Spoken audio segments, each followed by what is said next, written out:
So hello everyone, welcome to YouTube channel high aims. तो आज की क्लास में हम लोग डिस्कस करेंगे सेक्शन फार्मूला को डिस्कस करने वाले हैं हम लोग। इससे पहले हमने 2 वीडियो बनाया है कोऑर्डिनेट ज्योमेट्री के ऊपर, जो कि यहाँ पे लिंक आ रहा होगा और आप यहाँ पे जाके देख सकते हैं कि किस तरीके से हमने उस वीडियो के अंदर में डिस्कस किया था कि कैसे हम लोग डिस्टेंस फार्मूला को यूज करके डिफरेंट क्वेश्चन को कैसे हम लोग सॉल्व करते हैं। तो बहुत ही अच्छा सा वीडियो है यार, यहाँ पे जाके आप देख सकते हो उसको।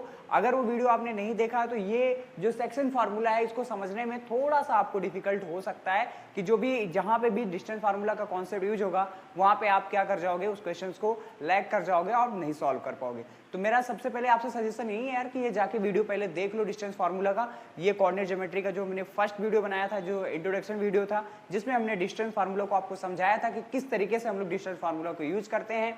देन उसके बाद में हमने एक और वीडियो बनाया था एक्सरसाइज 7.1 के लिए, उसको भी जाके आप वहां पे देख सकते हैं।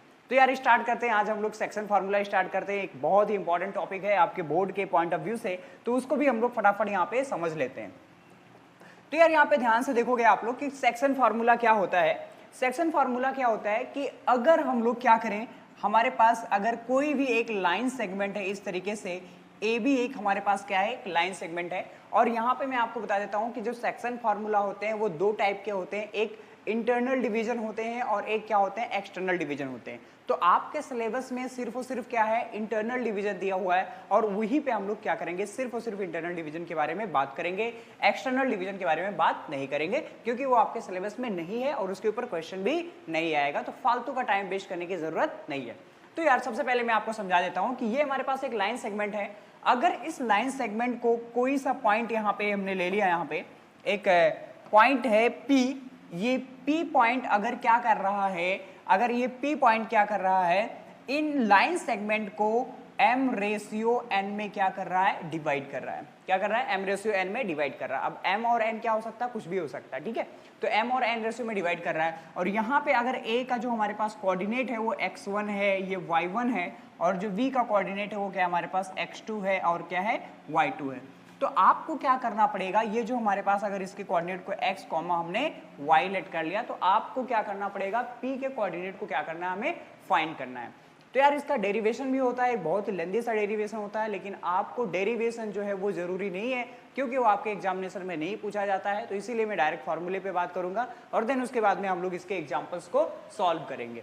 तो अब देखो ये p जो हमारे पास क्या हो जाएगा, ये बहुत सारे बच्चों का ये मिथ होता है कि ये m और n इक्वल होगा। तो यहाँ पे m और n इक्वल नहीं है, m और n क्या हो सकता है, डिफरेंट हो सकता है। आपको ये p जो है मिडिल में दिख रहा होगा, ये कहीं भी हो सकता है, p यहाँ भी हो सकता है, यहाँ भी हो सकता है, कहीं भी हो सकता है, क्योंकि क्या कर रहा है, इस लाइन सेगमेंट को वो क्या कर रहा है, इंटरनली डिवाइड कर रहा है, m और n रेशियो के अंदर डिवाइड कर रहा है। तो ध्यान से देखोगे यहाँ पे जो हमारे पास P जो कोऑर्डिनेट, अब जो यहाँ पे लिखना होगा यार कि एक हमारे पास लाइन सेगमेंट ए भी है जिसको एक P पॉइंट क्या कर रहा है, M और N रेशियो में क्या कर रहा है, डिवाइड कर रहा है, इंटरनली डिवाइड कर रहा है। तो वो चीजें मैं नहीं लिख रहा हूँ, मैं यहाँ पे फार्मूले की बात कर रहा हूँ।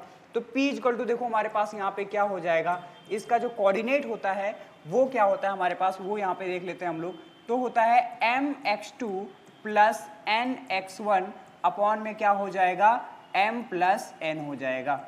और यहाँ पे y कोऑर्डिनेट की बात करेंगे हम लोग, तो क्या हो जाएगा, my2 प्लस ny1 अपॉन में क्या हो जाएगा हमारे पास, m प्लस n हो जाएगा।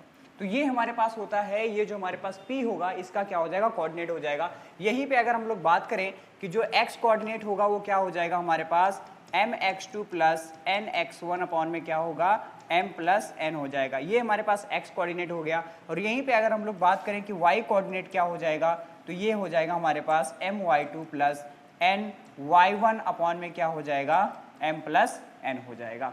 तो इस तरीके से हम लोग क्या करेंगे यार कि जब भी आपको क्या करोगे, ये सेक्शन फार्मूला यूज करना होगा, तो इसी फार्मूले का हम लोग यूज करके क्या करेंगे, उनके कोऑर्डिनेट को हम लोग क्या करेंगे, फाइंड करेंगे। अब इसके ऊपर क्या होगा यार, डिफरेंट टाइप के क्वेश्चंस आएंगे आपको। अभी मैं एग्जांपल में दिखाऊंगा, सारा क्वेश्चंस करके दिखाऊंगा, एक एक क्वेश्चन में करके दिखाऊंगा। और क्वेश्चन के माध्यम से जब हम लोग यार कोई भी क्वेश्चन को समझते हैं, मतलब एग्जाम्पल्स के माध्यम से, तो वो आपका बहुत ज्यादा क्या होता है, क्लियरिटी आ जाता है, ठीक है। तो ये हो गया यहाँ पे। अब ध्यान से देखो यहाँ पे, अगर यहीं पे मैं कह दूं कि ये जो हमारे पास P है, ये यहीं पे अगर हमारे पास क्या हो जाए, मिड पॉइंट हो जाएगा, तब फिर क्या हो जाएगा हमारे पास सेक्शन फार्मूला, उसको भी हम लोग समझ लेते हैं यहाँ पे ध्यान से।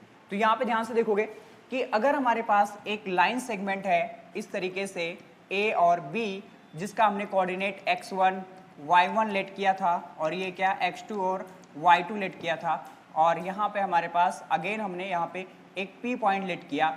तो अब ध्यान से देखना, यहाँ पे मैं क्या कह रहा हूँ कि P जो हमारे पास है वो क्या है, मिड पॉइंट है। P क्या हमारे पास मिड पॉइंट है। अगर P हमारे पास मिड पॉइंट हो जाएगा तो P का जो कोऑर्डिनेट होगा वो देखो क्या हो जाएगा हमारे पास। अगर मैं यहाँ से इसका मान लेता हूँ x और y मान लेता हूँ, तो यहाँ से देखो हमारे पास जो P का कोऑर्डिनेट होगा x, y वो देखो क्या हो जाएगा, यहाँ पे हमारे पास x1 प्लस क्या हो जाएगा, x1 plus x2 divide by क्या होगा 2, और यहाँ पे y1 plus y2 divide by क्या हो जाएगा 2 हो जाएगा। यहाँ पे जो रेशियो होगा इस बार, ये जो हमारे पास m रेशियो n है, ये दोनों क्या होंगे, इक्वल होंगे। अगर भाई ये p जो हमारे पास क्या है, मिड पॉइंट है, तो m और n रेशियो क्या हो जाएंगे, यहाँ पे इक्वल हो जाएंगे यहाँ पे।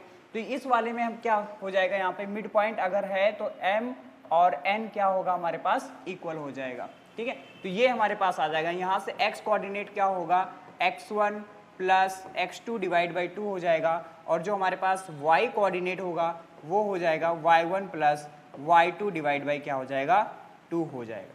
अब ये आया कैसे, जो हमने पिछला वाला सेक्शन फार्मूला लिखा था ये वहीं से आया है। यहाँ से ध्यान से देखो, अगर हमारे पास m और n की वैल्यू क्या है यार, इक्वल है। m और n की वैल्यू क्या है हमारे पास, इक्वल दिया हुआ है। तो देखो यहाँ पे अगर हम इसको डेराइव करने की कोशिश करें तो यहाँ से आपको पता है कि पिछले वाले में x का कोऑर्डिनेट क्या था, mx1 mx2 प्लस क्या था nx1 एंड डिवाइड बाई क्या था m प्लस n था।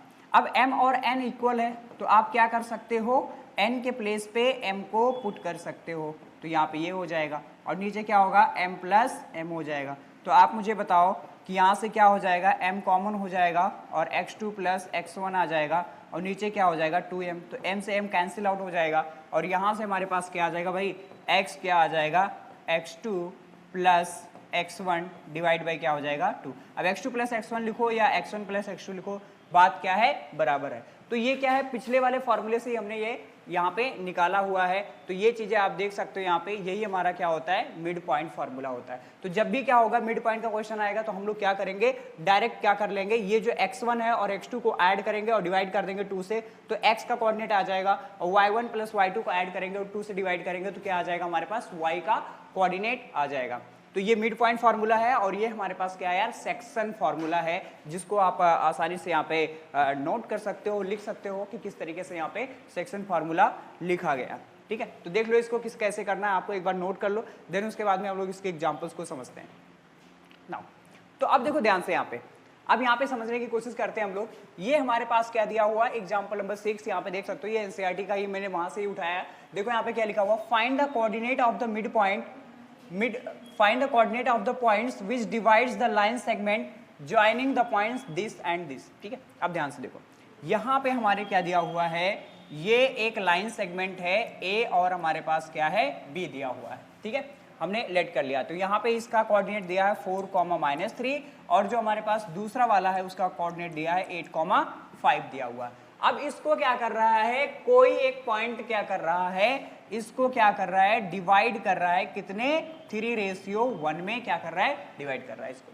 ठीक है, तो अब क्या करना है आपको, यही वाला क्या करना है भाई, यही वाला जो P कोऑर्डिनेट है हमारे पास, यही को क्या करना है हमें फाइंड। तो जो P यहाँ पे आ रहा है उसी के कोऑर्डिनेट को हमें क्या करना है, फाइंड करना है। तो अभी हमने फार्मूला लिखा था नीचे, वहां पे ध्यान से देखो, यहाँ पे आप मुझे बताओ कि ये जो हमारे पास होगा, ये 4 क्या होगा, ये x1 होगा, ये क्या हो जाएगा, y1 हो जाएगा, और ये क्या हो जाएगा x2, और ये क्या हो जाएगा y2, और ये किसका वैल्यू होगा m का, और ये किसका वैल्यू होगा बेटा, n का वैल्यू हो जाएगा। तो यहाँ पे आप मुझे बताओ, हमने लिखा था px1, y1 क्या लिखा था, m x2 plus n x1 divide by m plus n लिखा था, अगर आपको याद हो तो।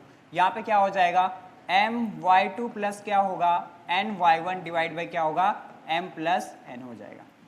ये हमने पिछले वाले क्वेश्चन में लिखा था। अब ध्यान से देखो, यहाँ पे क्या करेंगे हम लोग, क्या करने वाले हैं, यहाँ पे हम लोग वैल्यू पुट कर देंगे। m का वैल्यू कितना भैया, 3, m का वैल्यू क्या हो जाएगा 3, x2 का वैल्यू कितना हमारे पास 8 है, तो यहाँ पे 3 मल्टीप्लाइड बाई क्या हो जाएगा 8, प्लस n का वैल्यू कितना है हमारे पास 1 दिया हुआ है, x1 का वैल्यू कितना हमारे पास 4 दिया हुआ है, तो मल्टीप्लाइड बाई क्या हो जाएगा 4 एंड डिवाइड बाई क्या हो जाएगा 3 प्लस 1 हो जाएगा। अब यहाँ पे देखो m का वैल्यू कितना है हमारे पास 3 दिया हुआ है, y2 का वैल्यू कितना दिया हुआ है 5 दिया हुआ है, तो 3 इंटू 5 हो गया, प्लस n का वैल्यू कितना हमारे पास 1 है और y1 का वैल्यू कितना हमारे पास माइनस का 3 है और डिवाइड बाई क्या हो जाएगा 3 प्लस 1 हो जाएगा। ठीक है, अब इसको कैलकुलेट कर लेंगे हम लोग, तो यहाँ से 3 8 जा क्या होगा 24 प्लस क्या हो जाएगा 4 और डिवाइड बाई क्या होगा 4 हो जाएगा, यहाँ से क्या होगा 15 हो जाएगा और माइनस का 3 और डिवाइड बाई क्या हो जाएगा 4 हो जाएगा। तो यहाँ से क्या आ जाएगा हमारे पास 28 डिवाइड बाई 4 और यहाँ से क्या हो जाएगा 12 डिवाइड बाई 4 हो जाएगा, क्या हो जाएगा 12 डिवाइड बाई 4, तो यहाँ से 7 हो गया और यहाँ से क्या हो जाएगा 3 हो जाएगा। तो यहाँ पे फाइनली हमारे पास क्या आ जाएगा 4,3 आ जाएगा। तो ये जो हमारे पास P का जो कोऑर्डिनेट होगा वो क्या आ जाएगा हमारे पास यहाँ पे 4, क्या हो जाएगा 3 हो जाएगा। ये जो P का कोऑर्डिनेट है ये हो जाएगा 4,3 हो जाएगा। तो ये हमारा क्या हो जाएगा यार फाइनल आंसर हो जाएगा। ये हमारे पास क्या हो गया फाइनल आंसर हो गया। तो देखा आपने कि किस तरीके से हम लोग यहाँ पे सेक्शन फार्मूला को यूज करके क्या कर सकते हैं, आसानी से हम लोग क्या कर सकते हैं, कोई भी यहाँ पे इस तरीके के क्वेश्चन को सॉल्व किया जा सकता है। तो एक बार इसको अच्छे से नोट कर लो, देन उसके बाद में हम लोग देखते हैं यार एक और एग्जाम्पल देखते हैं। नाउ नेक्स्ट, अब देखो यहाँ पे एग्जाम्पल नंबर 7 क्या कह रहा है आपसे कि in what ratio does the point this divide a line segment joining the point this and this. तो अब ध्यान से देखो यहाँ पे इस बार देखो थोड़ा सा क्या किया है, डिफरेंट दिया है क्वेश्चन आपसे। यहाँ पे हमारे पास एक लाइन सेगमेंट ए और यहाँ पे क्या दिया हुआ है बी दिया हुआ, ठीक। इनके कोऑर्डिनेट्स दिए हुए हैं आपको -6, 10 दिया हुआ है और यहाँ पे क्या दिया हुआ है 3, -8 दिया हुआ, ठीक है। ध्यान से देखो, अब अगेन यहाँ पे हमारे पास एक पी पॉइंट है जिसका कोऑर्डिनेट इस बार दे रखा है -4, 6। इस बार आपको क्या करना है, इसने P के कोऑर्डिनेट को दे दिया है। अब ये कह रहा है कि ये जो P वाला पॉइंट है वो AB को किस रेशियो में डिवाइड कर रहा है, यानी इस बार आपको क्या फाइंड करना है, उसका रेशियो फाइंड करना है। क्या करना है कि रेशियो फाइंड करना है, यानी M और N की वैल्यू को फाइंड करना है। तो हम लोग क्या करेंगे यार, हम लोग क्या करेंगे कि जब भी आपको इस तरीके का क्वेश्चन आएगा, आपको रेशियो फाइंड करने के लिए बोलेगा, तो आप क्या करोगे, लेट कर लेना कि वो K/1 में क्या कर रहा है, डिवाइड कर रहा है। क्या कर रहा है, K/1 में डिवाइड कर रहा है। तो यहां पे आप लिख सकते हो कि let P divide line segment AB in K/1, ठीक है। तो ये हमने ये बात क्या कर लिया, लेट कर लिया कि ये जो P वाला पॉइंट है वो क्या कर रहा है, K/1 में डिवाइड कर रहा है। अब क्या करोगे, आपके पास में फार्मूला है, सेक्शन फार्मूला है। मैंने आपको बताया था कि क्या होता है सेक्शन फार्मूला। तो यहाँ पे हम लोग लिख लेंगे P क्या होता है x1, y1 क्या हो जाएगा x1, x, y, यहाँ से क्या हो जाएगा mx2 प्लस nx1 अपॉन में क्या हो जाएगा m प्लस n, और यहाँ से क्या होगा my2 plus ny1 divide by क्या हो जाएगा m प्लस n हो जाएगा, ठीक है। क्लियर है यहाँ पे। अब ध्यान से देखो P वाले कोऑर्डिनेट क्या दिया बेटा, यहाँ पे बताओ, यहाँ पे क्या दिया हुआ है, यहाँ पे हमारे पास -4,6 दिया हुआ है। तो यहाँ से क्या हो जाएगा -4,6 हो जाएगा।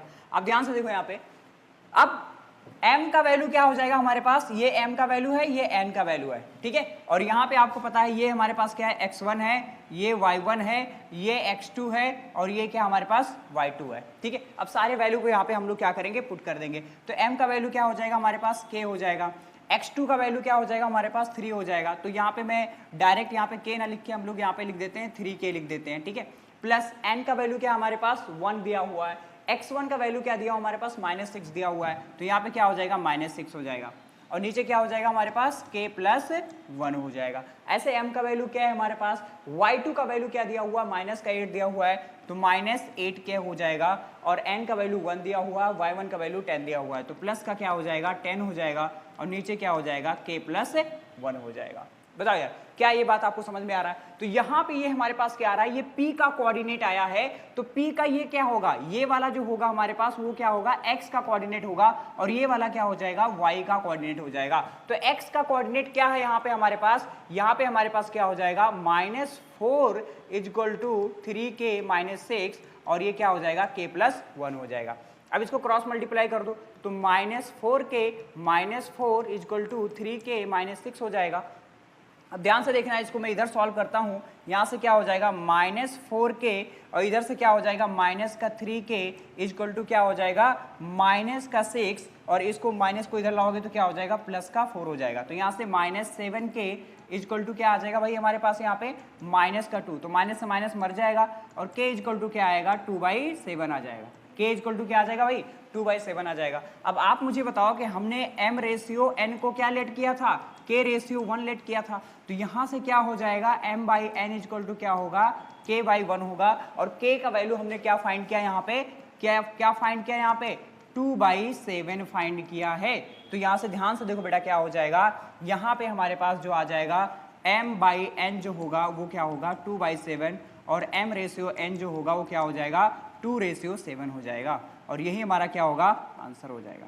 ठीक है, यही क्या हो जाएगा आंसर हो जाएगा। यानी जो हमारे पास यहाँ पे m और n का जो रेशियो आएगा, यानी ये जो पॉइंट P दिया है वो लाइन सेगमेंट AB को किस रेशियो में डिवाइड करेगा, वो 2/7 में क्या करेगा डिवाइड करेगा। तो एक बार इस क्वेश्चन को अच्छे से आप नोट कर लो, एक बार नहीं समझ में आया यार तो बार बार आप क्वेश्चन को देखो, अच्छे से समझो कि किस तरीके से क्वेश्चन को सॉल्व किया जा रहा है और उसके बाद में हम लोग देखते हैं यार इसका जो नेक्स्ट एग्जांपल है उसको भी समझ लेते हैं फटाफट। ओके, तो एक और एग्जांपल है यहाँ पे, उसको देखते हैं फटाफट हम लोग। यहाँ पे देखो, find the coordinates of the points of trisection. ठीक है, points divide in the 3 equal parts. Trisection का मतलब बताया गया है बेसिकली यहाँ पे कि जो ट्राइसेक्शन होता है उसका मतलब क्या होता है कि उसको क्या किया जाएगा 3 इक्वल पार्ट में डिवाइड किया जाएगा of the line segment joining the points A and B। तो ध्यान से देखो यहाँ पे, अगर हमारे पास यहाँ पे एक लाइन है इस तरीके से, लाइन A और यहाँ पे B दिया हुआ है, AB दिया हुआ है, इसको हमने क्या किया 3 इक्वल पार्ट में क्या कर लिया डिवाइड कर लिया। ठीक है, अब ध्यान से देखो यहाँ पे हमने यहाँ पे एक पॉइंट P मान लिया और एक पॉइंट हमने Q मान लिया, तो ये 3 इक्वल पार्ट में डिवाइड हो गया। ठीक है, ये भी हमारा क्या है 1 है, ये भी 1 है और ये भी क्या है 1 है, तो 3 इक्वल पार्ट में हमने इसको डिवाइड कर दिया। A का जो कोऑर्डिनेट दिया है वो क्या है 2, -2 है और जो हमारे पास B का जो कोऑर्डिनेट दिया है वो हमारे पास -7, 4 दिया हुआ है। ठीक है, ये दिया हुआ है। अब आपको क्या करना है, find the coordinate of the point. आपको क्या करना है, P का भी कोऑर्डिनेट बताना है और Q का भी कोऑर्डिनेट बताना है। ये आपको लेके चलना है कि आपको P और Q का कोऑर्डिनेट को फाइंड करना है। अब देखो ध्यान से यहाँ पे कैसे फाइंड करेंगे, इस क्वेश्चन में बच्चे बहुत ज्यादा कंफ्यूज होते हैं। तो अब देखो यहाँ पे ध्यान से कि अगर आपको P का कोऑर्डिनेट फाइंड करना है, क्या करना है, अगर आपको P का कोऑर्डिनेट फाइंड करना है तो ध्यान से देखो, ये जो AB हमारे पास लाइन सेगमेंट है, ये P उसको किस रेशियो में डिवाइड कर रहा है। यहां से यहां तक देखो ये एक पार्ट है इसका और यहां से यहां तक लेकर देखो क्या है 2 पार्ट है, तो ये क्या हो जाएगा 2 और ये क्या हो जाएगा 1 हो जाएगा। यानी m का वैल्यू 1 और n का वैल्यू क्या हो जाएगा 2 हो जाएगा। तो ये जो P है वो किस रेशियो में डिवाइड कर रहा करेगा इसको, किस रेशियो में 1:2 में डिवाइड करेगा इसको। तो यहां से m का वैल्यू 1 हो जाएगा, n का वैल्यू 2 हो जाएगा। अब ध्यान से देखना है यहाँ पे, अब हम क्या कर सकते हैं कि जो हमारे पास ये हमारे पास P है उसको मैंने मान लिया x, y। अब इसका हम लोग कोऑर्डिनेट आसानी से क्या कर सकते हैं फाइंड कर सकते हैं। तो ध्यान से देखो बेटा यहाँ पे ये हमारे पास क्या हो जाएगा x1, ये y1, ये क्या हो जाएगा x2 और y2। ये लिखना जरूरी नहीं है, बट अगर आप ऐसे लिख लोगे तो आपसे क्वेश्चंस गलत होने के चांसेस जो है वो कम हो जाते हैं। यहाँ पे लिखने की जरूरत नहीं, बस मैं समझाने के लिए आपको वहाँ पे लिख देता हूँ। तो P देखो हमारे पास क्या हो जाएगा x1, y1 हमने मान लिया यहाँ पे x और y माना, सॉरी। अब यहाँ से देखो क्या हो जाएगा mx2 प्लस क्या हो जाएगा nx1 डिवाइड बाई क्या होगा m प्लस n, और यहाँ से क्या हो जाएगा हमारे पास my2 प्लस क्या होगा ny1 डिवाइड बाई क्या हो जाएगा m प्लस n हो जाएगा। ठीक है, अब क्या करेंगे, वैल्यू को पुट कर देंगे सिंपल सा। तो m का वैल्यू क्या हो जाएगा 1 हो जाएगा भैया, x2 का वैल्यू क्या है हमारे पास ध्यान दो -7 हो जाएगा, तो मल्टीप्लाई होके क्या हो जाएगा -7 प्लस n का वैल्यू क्या है 2 है हमारे पास और x1 का वैल्यू क्या है हमारे पास 2 है, तो 2 2 जा क्या हो जाएगा 4 हो जाएगा और ऊपर क्या हो जाएगा 1 प्लस 2 हो जाएगा। यहाँ से देखो m का वैल्यू अगेन हमारे पास 1 है और y2 का वैल्यू क्या हमारे पास 4 है, तो 1 इंटू 4 कितना हो जाएगा 4 हो जाएगा। प्लस में यहाँ पे ध्यान से देखो n का वैल्यू कितना हमारे पास, n का वैल्यू कितना है 2 है यहाँ पे हमारे पास, y1 का वैल्यू कितना है -2 है, तो क्या आ जाएगा -4 आ जाएगा और यहाँ से क्या हो जाएगा 1 प्लस 2 हो जाएगा। अब ध्यान से देखो यहाँ पे -3 और यहाँ पे क्या हो जाएगा 3 और यहाँ से क्या हो जाएगा प्लस और माइनस क्या हो जाएगा 0 और डिवाइड बाई क्या हो जाएगा 3, तो यहाँ से कैंसिल आउट और यहाँ से क्या हो जाएगा -1, 0 आ जाएगा। तो ये जो हमारे पास P P का जो कोऑर्डिनेट आया है, P का जो कोऑर्डिनेट आया है वो क्या हो जाएगा, -1, 0 हो जाएगा। अब देखो Q का कोऑर्डिनेट को हम लोग क्या कर सकते हैं, आसानी से फाइंड किया जा सकता है। Q के कोऑर्डिनेट को हम लोग यहाँ पे फाइंड कर रहे हैं, देखो यहाँ पे किस तरीके से फाइंड करेंगे Q के कोऑर्डिनेट को, वो इसी तरीके से हो जाएगा। यहाँ पे ध्यान से देखो क्या हो जाएगा, mx2 plus nx1 divide by m plus n हो जाएगा, और यहाँ से क्या हो जाएगा my2 plus ny1 divide by m plus n हो जाएगा। ठीक है, ध्यान से समझ रहे हो यहाँ पे। अब क्या करेंगे यहाँ पे, अब क्या करोगे यहाँ पे, अब ये जो हमारे पास Q है उसको क्या कर रहा है, ये ए बी लाइन सेगमेंट को क्या कर रहा है, अब हम क्या करेंगे, ये पूरा ले लेंगे, ये हमारा क्या हो जाएगा 2 हो जाएगा, और ये क्या हो जाएगा हमारे पास 1 हो जाएगा। तो m का वैल्यू 2 और n का वैल्यू क्या हो जाएगा 1 हो जाएगा। इस तरीके से हम लोग क्या करेंगे, Q को भी फाइंड कर लेंगे। तो ध्यान से देखो यहाँ पे Q कैसे फाइंड करेंगे, तो m का वैल्यू क्या होगा 2 होगा, और x2 क्या है हमारे पास -7, तो क्या हो जाएगा -14 हो जाएगा। प्लस यहाँ पे ध्यान से देखो यहाँ पे क्या हो जाएगा, n का वैल्यू 1 हो जाएगा, और x1 का वैल्यू हमारे पास क्या है 2 है, तो यहाँ पे क्या हो जाएगा 2 हो जाएगा, और 2 + 1 अगेन हो जाएगा। m का वैल्यू हमारे पास 2 है, y2 का वैल्यू हमारे पास 4 है, तो 2 4 जा 8 हो जाएगा। n का वैल्यू 1 है और y1 का वैल्यू -2 है, तो क्या आ जाएगा -2 आ जाएगा, और 2 प्लस क्या होगा 1 होगा। तो Q को भी हम लोग यहाँ पे फाइंड कर लेंगे।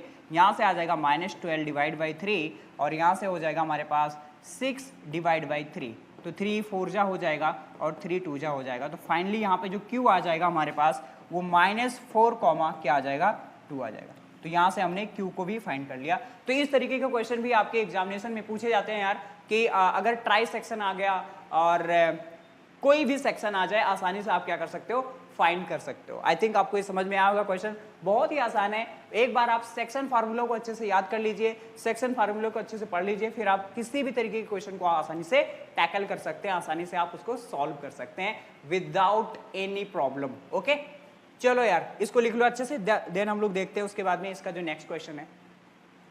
ओके फाइन, अब देखो ध्यान से, यहाँ पे क्वेश्चन में कह रहा है कि find the ratio in which the y-axis divides the line segment joining points this and this, also find the point of intersection। तो ध्यान से समझने की कोशिश करेंगे। यहाँ पे कह रहा है कि find the ratio in which the y-axis पे क्या करना है हमें, कि क्या करना है हमें, कि y-axis क्या कर रहा है उसको, ये जो लाइन सेगमेंट हमारे पास ज्वाइन हो रहा है उनको क्या कर रहा है, वो डिवाइड कर रहा है। तो किस रेशियो में डिवाइड कर रहा है उसे हमें क्या करना है यार, फाइंड करना, सिंपल सा। तो ध्यान से देखो हमारे पास ये हमारे पास हो गया लाइन सेगमेंट, लाइन सेगमेंट हमारे पास क्या है यार 5, -6, और अगेन यहाँ पे क्या दिया हुआ है हमारे पास, इसको a बोल देते हैं, और मेरे को इसको क्या बोल देता है -1, -4 बोल देता है। तो क्या कह रहा है, find the ratio in which the y-axis divides the line segment. तो y-axis आपको पता है यार, y-axis कुछ ऐसे ही डिवाइड करेगा। इसको मैं सिर्फ y-axis बना देता हूँ, ठीक है, आपके अंडरस्टैंडिंग के लिए। मैंने पूरा कार्टेशियन प्लेन नहीं बनाया है यहाँ पे। तो अब ध्यान से देखो, y-axis डिवाइड करेगा तो इस पॉइंट पे क्या होगा बताओ, इस पॉइंट पे x क्या हो जाएगा 0, यहाँ पे क्या आ जाएगा 0, y आ जाएगा। तो ये क्या करना है हमें, ये पता है 0, y यहाँ पे गिवन है, और अब अपन को क्या करना है, अगर यहाँ पे हमने मान लिया कि इसको किस में डिवाइड कर रहा है, k/1 में डिवाइड कर रहा है। हमेशा आप क्या करोगे, जब भी आपसे कहा जाएगा, जब भी आपसे रेशियो फाइंड करने के लिए कहा जाएगा, तो आप क्या मानोगे, हमेशा k/1 ही को क्या करना है, आपको प्रिफर्ड करना है और मानना है उसको, ठीक है। तो ये हमारे पास बताओ ये क्या हो जाएगा, ये x1 हो गया, ये y1 हो गया, ये x2 हो गया, ये y2 हो गया, ये m का वैल्यू हो गया, और ये n का वैल्यू हो गया। चलो यार, तो फाइंड करते हैं फटाफट हम लोग। यहाँ पे ध्यान से देखोगे तो ये पॉइंट को अगर हम लोग क्या मान लेते हैं, p मान लेते हैं, ठीक है। तो देखो यार p पॉइंट कैसे फाइंड करेंगे, यहाँ पे क्या हो जाएगा mx2 plus nx1 divide by क्या होगा m प्लस n, और यहाँ से क्या हो जाएगा n क्या हो जाएगा my2 प्लस क्या हो जाएगा भाई ny1, और डिवाइड बाई क्या होगा m प्लस n हो जाएगा, ठीक है। तो ये फार्मूला बेसिकली आपको याद कर लेना है। अब देखो ध्यान से, यहाँ पे क्या होगा, m का वैल्यू क्या है हमारे पास, k दिया हुआ है, तो यहाँ से क्या हो जाएगा k हो जाएगा। x2 का वैल्यू कितना है भाई बताओ, तो यहाँ से x2 का वैल्यू क्या हो जाएगा -1 हो जाएगा, तो यहाँ पे लिख लेते हैं -1, प्लस n का वैल्यू क्या है हमारे पास 1 दिया हुआ है, और x1 का वैल्यू क्या दिया हुआ भाई 5 दिया हुआ है, तो यह क्या आ जाएगा यहाँ पे 5 आ जाएगा, और यहाँ पे क्या हो जाएगा k प्लस 1 हो जाएगा। अब अगेन देखो यहाँ पे m का वैल्यू क्या है यार k है, और y2 का वैल्यू क्या दिया हुआ -4 दिया हुआ है, तो क्या हो जाएगा -4k हो जाएगा।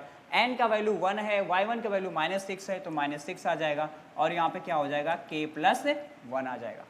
बताओ भाई, अब आपको पता है कि जो p का कोऑर्डिनेट है वो कितना है 0, y दिया हुआ है और यहाँ से देखोगे बेटा यहाँ से क्या होने वाला है, यहाँ से देखो क्या होने वाला है, ये हमारे पास क्या आ जाएगा, यहाँ से -k + 5 डिवाइड बाई k + 1 और यहाँ से 4k -6 डिवाइड बाई k + 1। अब ध्यान से देखो यहाँ पे x कोऑर्डिनेट क्या है 0 और ये वाला क्या है x कोऑर्डिनेट हमारा क्या हो जाएगा, दोनों सेम हो जाएगा, तो इसको हम लोग क्या करने वाले हैं, इक्वेट करने वाले हैं। तो यहाँ पे क्या होगा 0 = -k + 5 और यहाँ से क्या हो जाएगा अपॉन में k + 1 हो जाएगा। तो क्रॉस मल्टीप्लाई करेंगे तो k + 1 तो पूरा 0 हो जाएगा, तो -k + 5 = 0, तो k = क्या आ जाएगा यहाँ से 5 आ जाएगा।